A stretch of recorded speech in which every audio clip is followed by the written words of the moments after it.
ব্যাপার, সাংবাদিকদের কাছে এই তথ্য রয়েছে আর সেই কারণে এই সাংবাদিকদের কণ্ঠ রোধ করার চেষ্টা চলছে।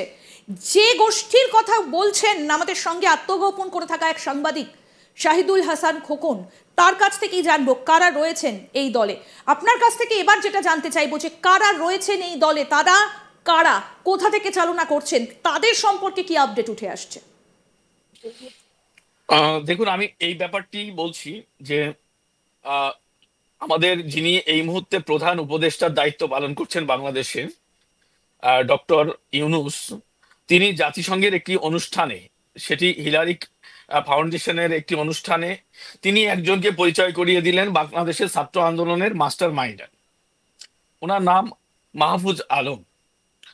যখন এই নামটি উঠে এলো এবং তাকে প্রধান উপদেষ্টার বিশেষ সহকারী হিসেবে নিয়োগ দেওয়া হলো, সেই নামটি আন্দোলন চলাকালে বাংলাদেশে কোথাও কোনোভাবে আলোচিত হয়নি।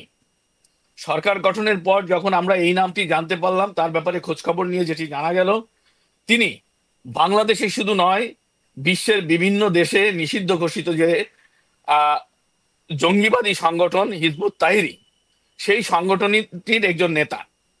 এবং আমরা তার বিভিন্ন সোশ্যাল মিডিয়া সহ বিভিন্ন মাধ্যম খোঁজখবর নিয়ে জানতে পারলাম যে তিনি জঙ্গিবাদে উদ্বুদ্ধ একজন নেতা, এবং সেই নেতা যিনি এই ছাত্র আন্দোলনে মুখ্য ভূমিকা পালন করেছেন। এবং সে আজকে ধরুন, আজকের প্রেক্ষাপটে যেটি হচ্ছে, বাংলাদেশে মানে তৃতীয় দফায় উপদেষ্টা পরিষদ নিয়োগ হয়েছে, আপনি জেনেছেন। এই উপদেষ্টা পরিষদে চারজনকে উপদেষ্টা হিসেবে নিয়োগ দেওয়া হয়েছে। তো তার মধ্যে তিনিও একজন, তিনি প্রধানমন্ত্রীর প্রধান উপদেষ্টার বিশেষ সহকারী থেকে পদোন্নতি পেয়ে উপদেষ্টা হয়েছেন, কিন্তু উনার কোনো মন্ত্রণালয় নেই। উনার মন্ত্রণালয় নেই কারণ উনি প্রধান উপদেষ্টাকে অপারেট করেন, কারণ উনার সিদ্ধান্তেই রাষ্ট্র কাঠামো পরিচালিত হয়।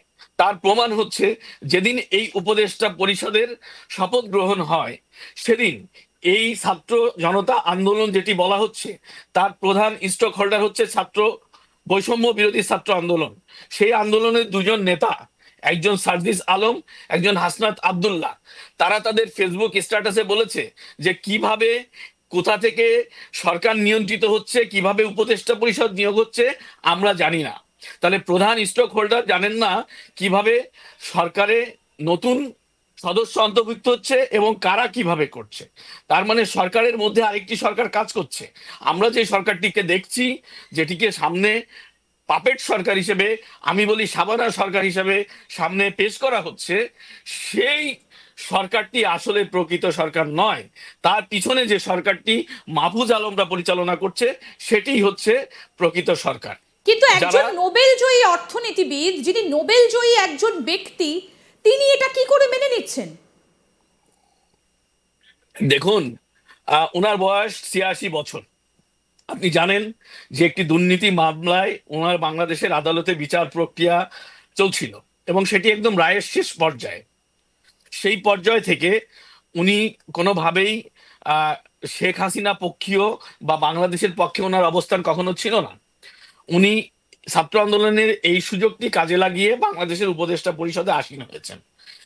আসীন হয়ে উনি ওনার গ্রামীণ ব্যাংককে, ওনার গ্রামীণ ফোনকে, ওনার ব্যক্তিগত মামলা থেকে, সমস্ত জায়গা থেকে দায় মুক্তি নিয়েছেন প্রথম। এটি হচ্ছে ওনার প্রাপ্তি। এর বাইরে ওনার কোনো সিদ্ধান্ত বাংলাদেশে কার্যকর হয় বলে আমার জানা নেই। আর উনি সিদ্ধান্ত দিলেই সেটা মানবেন এমন কোনো পরিস্থিতির মধ্যেও উনি নেই। সেটা তো শেখ হাসিনার উপর রাগ বা আওয়ামী লীগের উপর রাগ, কিন্তু হিন্দুদের উপর এই ধরনের অত্যাচার কেন চলছে? এটা কবে বন্ধ হবে? এই মুহূর্তে দাঁড়িয়ে আপনাদের কি মনে হয়? দেখুন, আমি প্রথম দিকেই আপনাকে বলেছি যে উনি প্রথমে শুরু করেছেন ওনার যাত্রা ভারত বিদ্বেষী বক্তব্য দিয়ে। ইভেন ওনার একজন উপদেষ্টা পরিষদের সদস্য কাল বলেছেন যে ভারতের বিরুদ্ধে সামরিক প্রস্তুতি নিতে হবে। হ্যাঁ, তো সামরিক প্রস্তুতি বাড়াতে হবে, এটা যে সরকার বলে, যাদের সরকার বলে তারা হিন্দুদের ভালোবাসবে, হিন্দুদের পছন্দ করবে, হিন্দু প্রেমী হবে, এটা ভাববার কোনো কারণ নেই। আর আমি কাল আপনাদের একটি শোতে বলেছি যে বাংলাদেশের হিন্দুরা সবসময় এনিমি প্রপার্টি, এই প্রপার্টি যখন যার যেভাবে খুশি মারতে পারে, ব্যবহার করতে পারে। আর এই সরকার যেহেতু এন্টি হিন্দু এবং এন্টি ইসলামিক, এন্টি ইন্ডিয়ান মুভমেন্টের সরকার, তারা হিন্দুদের উপরে নির্যাতনকে প্রতিবাদ করবে এটা ভাববার কোনো কারণ নেই।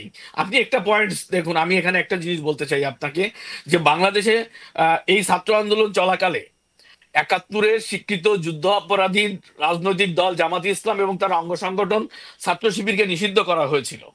এই সরকার এসে প্রথম কাজটি করেছে, সেটি হচ্ছে ছাত্র শিবির এবং জামাতকে তাদের রাজনৈতিক অধিকার ফিরিয়ে দেওয়া হয়েছে।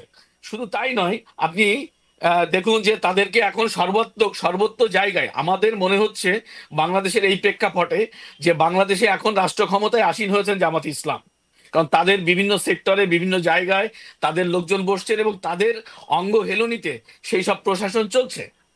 তো এটি হলো একটি বিষয়। দ্বিতীয়ত হচ্ছে, আজকে দেখুন একটি অন্তর্বর্তীকালীন সরকার তারা এসেছে, দেশের একটি সরকার যারা তাকে বলছে ফ্যাসিস্ট সরকার, কিন্তু তারা এসে ফ্যাসিস্ট হয়ে গেছে। তারা আজকে চিন্ময় কৃষ্ণ প্রভু বা অন্য কোনো হিন্দু সংগঠনের নেতারা কিন্তু আওয়ামী লীগের পক্ষে রাস্তায় নেমেছে বা আওয়ামী লীগের পক্ষে দাবি দেওয়া নিয়ে নামেনি, তারা নেমেছে হিন্দুদের অধিকার রক্ষার আন্দোলনে। সেই আন্দোলনকে ভিন্ন খাতে প্রভাবিত করে বলা হচ্ছে ইসকনকে সামনে আনা হচ্ছে। এবং আপনি জেনে থাকবেন যে আজকে কিন্তু সত্যিকার অর্থেই বাংলাদেশে চিন্ময় কৃষ্ণ দাস প্রভুর নেতৃত্বে যে আন্দোলন হচ্ছে, এই আন্দোলনটি কিন্তু ইসকনের আন্দোলন নয়, এটি একটি সম্মিলিত হিন্দুদের প্রচেষ্টার আন্দোলন, প্রতিবাদ। সেই প্রতিবাদকে আপনি ইসকনের দিকে তুলে ধরছেন, তার মানে হচ্ছে যে এটি একটি পরিকল্পিত এবং সরকারের মধ্য থেকে এটি করা হচ্ছে, এটি কোনোভাবেই অন্য কোনো দিক দিয়ে করা হচ্ছে না।